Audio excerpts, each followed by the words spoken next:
वीरेंद्र सहवाग जो चाटुकारिता कर रहे हैं पूरे देश को नजर आ रही है, ठीक है ना। वो सोच रहे हैं कि क्या पता उनको भी एक आध कोई कंपनी का ब्रांड एम्बेसडर बना दिया जाए या उनको भी एडवर्टाइजमेंट मिल जाए कुछ कमाने, क्योंकि अब बल्लेबाजी तो कर नहीं रहे हैं तो कहीं से कमाई का जरिया खंगाल रहे होंगे। नहीं है, सरकार अपने प्रवक्ताओं को भेजती थी, आज टीवी चैनल पर उनके प्रवक्ता नजर नहीं आ रहे हैं। जो प्रवक्ता हिंदू मुसलमान करते थे, मंदिर मस्जिद करते थे, पठान करते थे, आज सारे लापता हैं, वो भी नहीं आ रहा। अब तो एक मिनट अंजना जी, एक मिनट अंजना जी, वो भी लापता है। आइए ना सामने निकलकर बहस करिए, दीजिए तर्क, करिए अडानी को डिफेंड, क्योंकि पता है अगर अडानी कल को भग गया तो लोग प्रधानमंत्री से सवाल करेंगे। प्रधानमंत्री आने को तैयार नहीं है, लेके आए ना मन की बात, कर लें अडानी के ऊपर मन की बात, पूरे देश को श्योरिटी हो जाएगी। देखिए सबसे पहली बात तो मैं आपको बता दूं कि जो वीरेंद्र सहवाग ने जो ट्वीट करके लिखा है कि गोरों से इंडिया की जो तरक्की है वो बर्दाश्त नहीं हो रही है। सबसे पहली बात तो मैं आपको ये बता दूं कि वीरेंद्र सहवाग ने जो ट्वीट किया है, मैं सहवाग साहब आपसे पूछना चाहता हूं कि आपका अडानी ग्रुप में कितना इन्वेस्टमेंट है, और आपको लगता है कि अडानी ग्रुप में पैसा इतना ही सिक्योर और सुरक्षित है तो आप अपना घर मकान दुकान बेच के अडानी ग्रुप में इन्वेस्ट कर दीजिए। आप सामने आकर ये कह दीजिएगा अगर LIC में जिनका निवेश है या जिनका निवेश SBI में है, अगर उनका पैसा डूबता है तो उनका पैसा मैं दूंगा, अगर आपको इतना ही लगता है कि अडानी ग्रुप के ऊपर लोग टारगेट कर रहे हैं। दूसरी बात ये कि अगर हिंडनबर्ग की रिपोर्ट गलत है तो सरकार उनके ऊपर कार्रवाई क्यों नहीं करती है, ये सबसे बड़ा सवाल खड़ा होता है। अडानी साहब ने अब तक डिफॉर्मेशन का मुकदमा क्यों नहीं ठोका है हिंडनबर्ग के ऊपर। सबसे बड़ी बात मैं आपको बता दूं, LIC के अंदर गरीब जनता का लाखों हजारों करोड़ों रुपया है, जो पैसा अगर अडानी साहब डूबते हैं तो पैसा उनका अगर चला गया तो कल को उसकी जिम्मेदारी कौन लेगा। सरकार जिम्मेदारी लेने को तैयार नहीं है। प्रधानमंत्री ने अब तक उनका जो पासपोर्ट है वो जब्त नहीं किया है।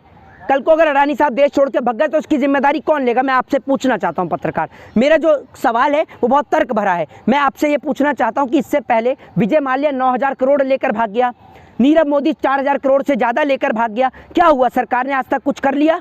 सरकार आज तक नीरव मोदी को नहीं लेके आ पाई, विजय माल्या को नहीं लेके आ पाई। वहाँ पर विदेश में जाकर सुष्मिता सेन उनसे मिल लेती है, लेकिन हमारे देश के प्रधानमंत्री नहीं मिल पाते हैं। अडानी साहब को अगर भागना होता तब तो भाग चुके होते हैं। देखिए ये सिर्फ एक कहने वाली बात है कि भागना होता तो भाग जाते। विजय माल्या कोई पहले दिन नहीं भाग गया था, नीरव मोदी कोई पहले दिन ही भाग गया था। मैं तो ये कह रहा हूँ कि नहीं भागना चाहते, बिल्कुल अच्छी बात है, और भागे भी ना, जो क्योंकि इस देश का पैसा गरीब जनता का पैसा लगा हुआ है, ठीक है ना, तो हम तो चाहते हैं कि नहीं भागे। लेकिन मैं आपसे कहता हूँ कि इस बात की श्योरिटी सरकार को लेनी चाहिए ना। सरकार अगर नहीं कार्रवाई कर रही है, सरकार मिनट मिनट पे CBI और ED बैठा देती है, तो अब तक CBI और ED के द्वारा जांच क्यों नहीं कराती है? सदन की कार्रवाई लगातार स्थगित हो रही है, सदन में खड़े होकर सवाल पूछे जा रहे हैं, सवाल का जवाब प्रधानमंत्री क्यों नहीं दे रहे हैं? मन की बात लेकर आते तो मन की बात में सवाल का जवाब दीजिए ना। अब करिए मन की बात, कर दीजिए अडानी के ऊपर मन की बात। पूरे देश को पता है कि जब प्रधानमंत्री नरेंद्र मोदी जी साल 2014 में प्रधानमंत्री बने थे तो तब से लेकर अब तक अडानी साहब की संपत्ति में कितना उछाल आया है वो पूरे देश को पता है। प्रधानमंत्री मोदी के प्रधानमंत्री बनने के बाद पूरे देश को पता है, किसी से नहीं छिपा है। क्रिकेटर वीरेंद्र सहवाग हर मामले में खामोश नजर आते हैं, लेकिन इन मामलों में नहीं। वीरेंद्र सहवाग जो बोल रहे हैं गोरों की बात करें, एक और तो आप गोरों पे चर्चा करते हैं, आपके बच्चे खुद गोरों के स्कूलों में पढ़ते हैं, इतने नेता हैं। अभी शिवराज सिंह चौहान का बेटा गोरों के स्कूल में विदेश में पढ़ रहा है। एक और तो आप गोरों की बात करते हैं और अपने बच्चों को पढ़ने के लिए गोरों के स्कूल में भेजते हैं। गरीब जनता का बच्चा यहीं हिंदुस्तान के स्कूलों में पढ़ता है, जिनके लिए आप कहते हैं कि भगवत गीता का सिलेबस ऐड हो, रामचरितमानस ऐड हो और तमाम चीजें। अपने बच्चों को पढ़ने के लिए गोरों के स्कूलों में क्यों भेजते हैं? अगर गोरों से इतनी नफरत है तो गोरों के स्कूलों में क्यों जाते हैं आपके बच्चे पढ़ने के लिए? बताइए, क्या वीरेंद्र सहवाग ने ये बोला कि गोरों के स्कूल में शिवराज सिंह चौहान का बेटा पढ़ता है? बोलिए, एक बार कर दीजिए ट्वीट। आप जिस तरीके से बोलते हैं ना, आप वीरेंद्र सहवाग जी, कथनी और करनी में जमीन आसमान का अंतर है।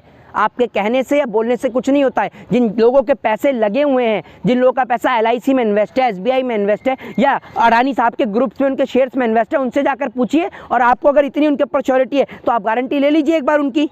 भारतीय क्रिकेटर है और काफ़ी मान सम्मान भी मिलता है उनको, उनकी बातें बिल्कुल लोग गौर से लेते हैं। अब उनके बारे में ऐसी देखिए, मैं क्या बोल रहा हूँ, ये मैं ऐसी बात नहीं कह रहा हूँ। आप जब जाएंगे तो यूजर सुन लीजिए, सुनिए मेरी बात, सुन लीजिए मेरी नहीं तो पैसों से, एक मिनट मेरी बात सुनिए। जनता भी पैसों से अपने पैसे से इन्वेस्ट कर रही है LIC में। अगर कल को डूब गया कौन जिम्मेदारी लेगा? कहा ना, अडानी साहब ने कहा किसी का नुकसान नहीं होगा। नहीं, अडानी साहब अपने मुँह से कह देंगे कि किसी का नुकसान हो जाएगा? कोई कहता है कि अपने मुँह से कि मैं चोर हूँ? ये बताइए।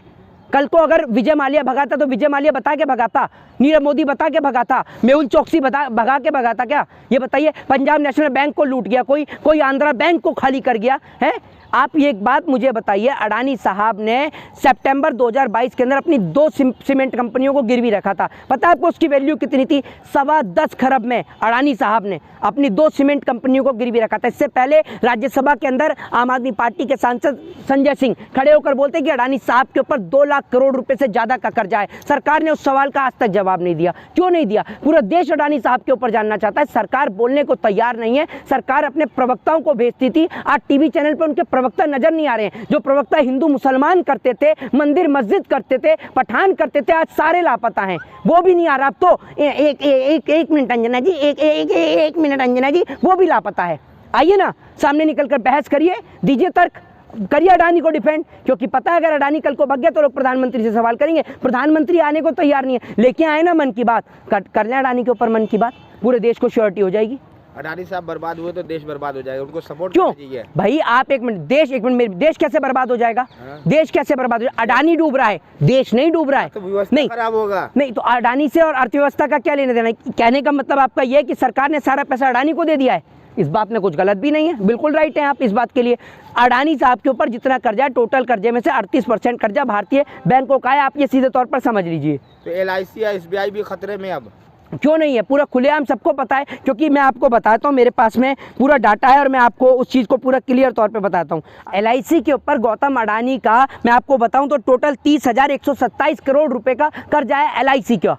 आप ये समझ लीजिए गौतम अडानी के ऊपर। दूसरी बात ये कि मैंने आपको बताया कि विजय माल्या 9,000 करोड़ रुपया, नीरव मोदी 4,000 करोड़ रुपए से ज़्यादा, ठीक है ना, मेहुल चोकसी 7,000 करोड़ रुपए, ठीक है, नितिन संदेशरा 5,000 करोड़ रुपए, ठीक है, सेंट्रल बैंक का 1,390 करोड़ रुपए, PNB बैंक का 984 करोड़ रुपए, कैनरा बैंक का 636 करोड़ रुपए। इसके बाद ऑल इंडिया बैंक एम्प्लॉयज़ ने एक रिपोर्ट जारी करी थी 2 साल पहले, जिसमें उन्होंने कहा, ऑल इंडिया बैंक एम्प्लॉयज़ ने, कि अब तक टोटल 1,47,000 करोड़ रुपए का चूना भारतीय बैंकों को इन जैसे कॉरपोरेटर्स लगा चुके हैं। तो इस बात की क्या गारंटी है कि गौतम अडानी कल को देश छोड़कर नहीं भागेंगे? मैं आपसे सीधे तौर पर पूछना चाहता हूं। अडानी साहब के ऊपर 30 अरब डॉलर का कर्जा है, आप ये समझ लीजिए, 30 अरब डॉलर का कर्जा, जिसमें आप ये समझिए 38% भारतीय बैंकों का। इसका कौन लेगा जिम्मेदारी? आप मुझे ये बताइए। अडानी साहब ने, मैंने आपको बताया भी कि सितंबर 2022 में अपनी 2 सीमेंट कंपनी अंबुजा और एक और उनकी सीमेंट कंपनी, उसको गिरवी रखा 10.25 खरब रुपए में। आप सोच के देखिए क्यों उनको गिरवी रखना पड़ा। तो इस सब बात की जिम्मेदारी अगर वीरेंद्र सहवाग लेते तो मैं इनकी ट्वीट से एग्री करता हूं। क्या है वीरेंद्र सहवाग में इतना दम? तो आप देश के जनता का अगर इसमें पैसा जाएगा, PNB में पैसा गया तो गरीब जनता का गया, SBI में जाएगा तो गरीब जनता का जाएगा, आंध्रा में गया था तो गरीब जनता का गया था। तो गरीब जनता के ऊपर चोट पड़ती है, देश की अर्थव्यवस्था, देश की इकोनॉमी खराब होती है, लेकिन प्रधानमंत्री चर्चा नहीं करना चाहते हैं। वीरेंद्र सहवाग ही क्यों आगे आकर के बोल रहे हैं? वीरेंद्र सहवाग जो चाटुकारिता कर रहे हैं पूरे देश को नजर आ रही है, ठीक है ना। वो सोच रहे हैं कि क्या पता उनको भी एकाध कोई कंपनी का ब्रांड एम्बेसडर बना दिया जाए, या उनको भी एडवर्टाइजमेंट मिल जाए कुछ कमाने, क्योंकि अब बल्लेबाजी तो कर नहीं रहे हैं, तो कहीं से कमाई का जरिया खंगाल रहे होंगे अडानी साहब के समर्थन में आकर। तो ये पूरे देश को समझ में आता है। जय हिंद, जय भारत, वंदे मातरम।